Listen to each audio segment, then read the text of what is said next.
Ripple announcing just moments ago that it's partnering with BNY for BNY to be its primary custodian for its stablecoin. Joining us first on CNBC, Ripple CEO Brad Garlinghouse. Wow, that's a nice shot, Brad. It suits you well. You're looking very, even presidential almost. Welcome.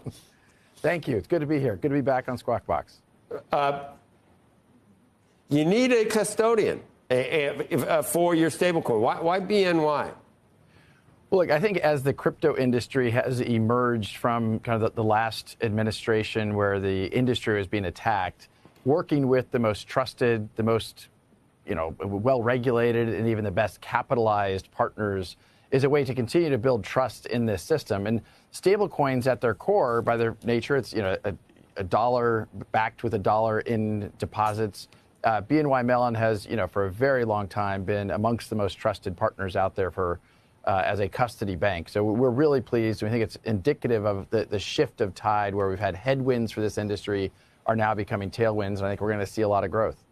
I mean, all the way back to that duel, I think, right? Is that Bank of New York? I think, yeah, Alexander Hamilton. It goes back a ways, doesn't it? That one goes way back. I didn't put a number out there because I wasn't sure how many years it's been. But the BNY Mellon, we feel very lucky to be partnered with them. And we think, again, building trust for the whole industry and having RLUSD, our stablecoin, which just passed $500 million of market cap, we launched only about 6 months ago. So we're really pleased with that trend line and feel like this will only continue to build that trust. It's small compared to some of your competitors, though, at this point. How does that factor into how you approach the whole stablecoin industry? So the stablecoin industry is about $250 billion today. Many people think it'll be between 1 and 2 trillion in a handful of years. The growth behind it has been profound. We joined the market kind of late, partly because we were using stablecoins in our payment flows for our institutional customers.